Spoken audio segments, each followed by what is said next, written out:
laughed at by the strong. The twin sons of Calypso, 9 burned low on the horizon as Mira Kessler knelt in the red soil, her hands trembling as she covered the mouth of her 6-year-old daughter, Elsie. "Shoot, baby," she whispered, pressing the girl's small head gently into her chest. "Don't make a sound."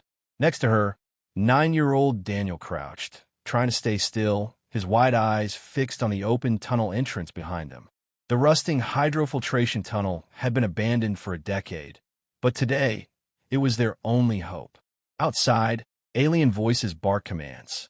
Booted feet crunched through dry grass and shattered glass. The Zarkari, a cruel race of insectoid slavers, had descended on their colony without warning. One moment, Mira had been tending crops with her kids playing nearby.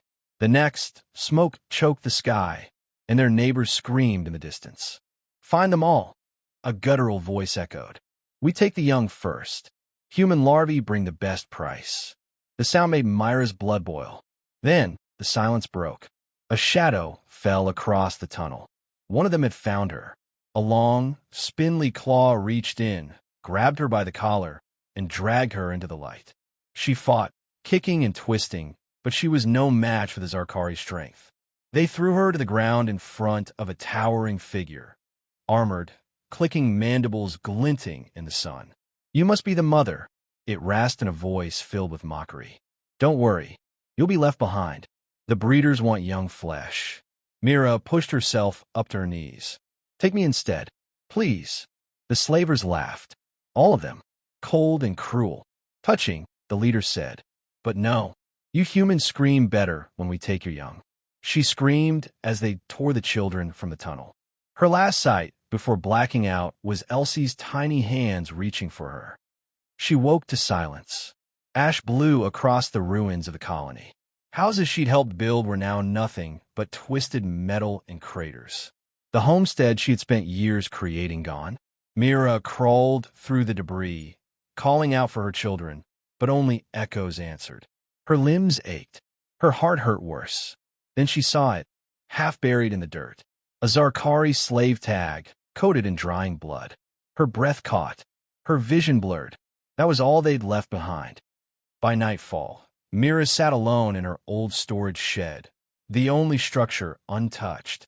A storm of emotions raged inside her. Grief, rage, helplessness. She stared at her reflection in a cracked mirror. Dirt streaked her cheeks. Blood crusted her lip. The face of Farmer.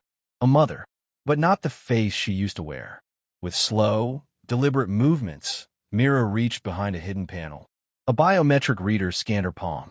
Click! The floor slid open, revealing a case. Inside, a combat suit bearing the faded insignia of the Earth Interstellar Reconnaissance Forces, EGRF. She hadn't worn it in 10 years. She never wanted to. But peace was over. The frontier outpost on Jericho Station smelled of oil, fried protein, and desperation. It was a slum built on the edge of legality, where traders, mercs, and scavengers bartered information for credits and blood. Mira stood at the bar in civilian clothes, watching the screens that displayed interstellar traffic. She sipped warm synth coffee and waited for someone, anyone, to mention the Zarkari. A bearded miner beside her muttered, "Slavers hit another one." "Calypso, I think." "Yeah," said a greenscale merchant. "Took the brats. Sold to Vraz's line, probably." Mira turned, her voice low. "Where is Vraz's line?" The merchant laughed. "Why? You gonna get him back, mother?" "I might." He snorted. "They're gone. Get drunk. Make new ones." She stood and stared into his slit pupil eyes. Wrong answer. She broke his wrist before he could blink. His screams echoed as she disappeared into the crowd. In a rented room above a mechanic's den, Mira booted up her old military hacking rig. Her fingers danced across the console, pulling encrypted Zarkari frequencies, decoding slave transfer manifests, and triangulating likely routes. Each file she opened sliced another piece of her soul. Hundreds of children, dozens of species, some sent to mines, others to pleasure dens, all treated as product. And then she found it. Transfer ID number 44299 beta. 2 human juveniles, male and female. High emotional response.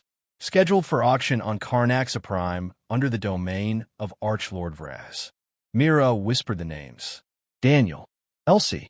That's all she needed. She slipped into the comms tower during shift change. One of the Zarkari lieutenants, young, overconfident, caught her slicing into a secure terminal. He cocked his head and chuckled. What is it with you humans and drama? You lost your spawn. They'll be fed, maybe even taught to fight. They'll forget you. She didn't answer. He stepped closer. I almost feel bad for you. Do you have kids? She asked. No. I breed drones. Then you won't understand. The pulse blade in her sleeve snapped out and slit his throat in one clean motion. He dropped without a sound. She stared down at him, her voice a whisper. I'm going to find them. That night, she launched from Jericho in a stolen cargo freighter under a false Zarkari ID. Her combat suit lay sealed in the storage compartment. Her destination, Karnaxa Prime, a desert moon in unregulated space. A place where even the Galactic Council dared not look too closely. It wasn't justice she sought anymore. It was war. Flashback, Earth, 11 years ago.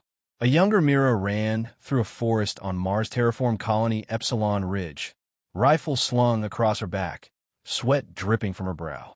Beside her moved other Black Ops recon agents. Silent, deadly.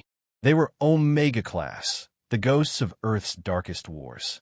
Their missions had no witnesses. Their victories had no medals. She'd led assassinations, black site cleanouts, entire Civil War shifts. And then she'd walked away. Love, they said, made you soft. She'd said goodbye to blood. But the galaxy had brought it back to her doorstep. Back in the present, Mira sat alone in the freighter cockpit. Star Trail spun in silence as the ship tore through FTL space.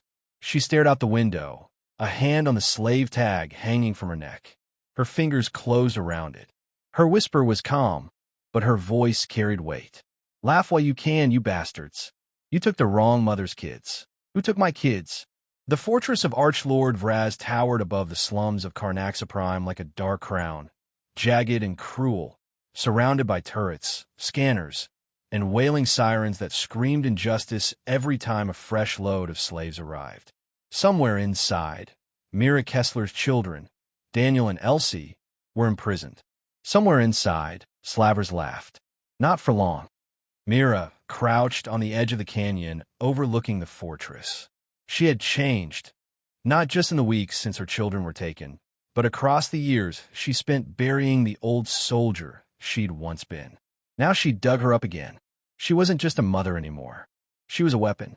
Her implants buzzed to life beneath her skin, old Terran tech, outlawed since the Exodus Wars. Her HUD glowed faintly behind her irises, tracking every sentry drone, every patrol cycle, every heat signature within 600 meters. She whispered into her comm. Patch me in, Echo. A tiny AI voice chirped back in her ear. Linked to the fortress grid. Decrypting interior schematics now. Entry point on East Ridge. 2 minutes window before perimeter pulse scan. Mira nodded. Begin blackout. In an instant, the lights across the outer wall flickered. Turrets whined as their targeting systems went dark. Patrol bots stumbled. Mira leapt from the cliff and landed hard on a cargo pipe. She sprinted along it, dropped onto a roof, and rolled into a ventilation shaft. She was inside. The air inside the fortress was humid and rank. Mira moved like a shadow through the ducts, following Echo's guidance. She passed rooms of opulence and horror, feasting nobles, tortured prisoners, and walls draped in skin from a dozen worlds. And then, voices. A slaver was bragging to his companion, a thick-jawed Torgathan with oil on his chin. 2 of the humans are special. The girl bites. The boy, he's teaching the other ones Earth songs. Creepy little thing. Where are they now? Taken to the Archlord's upper chamber. Said he wants to break their spirit personally. The second slaver laughed. And here I thought humans didn't fight. Mira dropped from a vent and slit his throat before the first finished his sentence. The other tried to scream. He didn't get the chance. The upper chamber was a vault carved from obsidian and metal, with a throne of bone and gold at its center. Vraz sat atop it like a spider on a web, coiled and watching. Daniel and Elsie were shackled at his feet, bruised but unbroken. Daniel's eye was swollen. Elsie's lip was cut. They were still alive. And that was enough. Until it wasn't. You humans have such loyalty, Vraz mused. But it's wasted. You're a dying breed. Your kind sells for less than scarn meat in some sectors. He looked down at Daniel. You will serve me better when you forget her. He raised a claw. A blade unfolded from his armor. Daniel didn't flinch. Elsie screamed, "Don't touch him." And then the ceiling exploded. Smoke poured in. Mira dropped from the hole, boots crunching on marble, rifle raised. A plasma shot took out the nearest guard's knee. Before anyone else moved, she whispered coldly, "Who took my kids?" Vraz recoiled. "You?" She shot the chain off Elsie's cuffs, then Daniel's, with pinpoint accuracy. "Me? You're dead. You were supposed to die on Jericho." "Funny," she said, as her drone zipped in and fired a round into the throne's power core. "I was supposed to be a lot of things." Vraz roared and charged, armor gleaming red. Mira pushed her kids behind her. "Run to the shuttle bay. Echoes guiding you. Don't stop. I'll find you." Daniel hesitated. "Mom." She kissed his head and shoved him. "Go." They ran, and Mira turned to face Vraz. The Archlord was huge, nearly 3 meters tall in battle armor, limbs tipped in razors, jaws full of serrated teeth. But Mira didn't hesitate.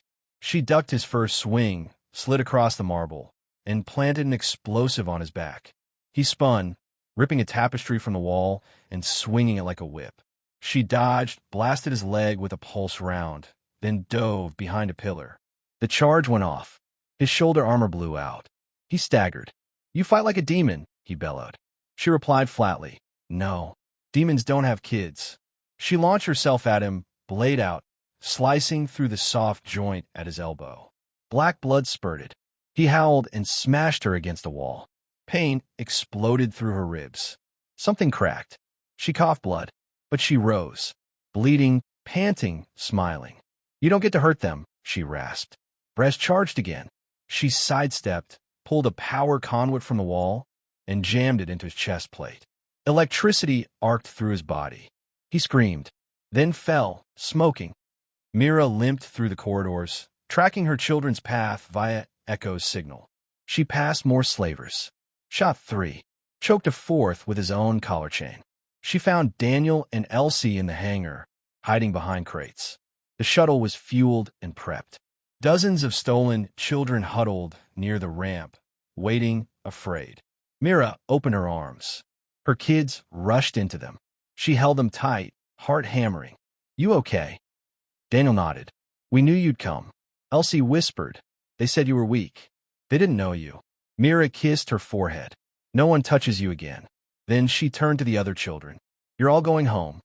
As the shuttle lifted into orbit, Mira stared down at the burning fortress. Her implants were shutting down. Her vision flickered, but her mission wasn't over. A call buzzed through Echo. An encrypted message. A slaver cartel boss. "We want to negotiate." "What do you want?" Mira leaned into the screen, face bloodied but fierce. "I want you to be afraid. You'll never reach all of us." She smiled coldly. "I already did, and I've only just begun." 1 month later, the galaxy whispered her name like a curse. Slave ships vanished. Traffickers were found dead in their palaces. Children were returned to their families with quiet, untraceable precision. And somewhere in the black, a woman drifted in a stolen warship, her children safe at her side. A mother with war in her heart, and a single promise in her voice.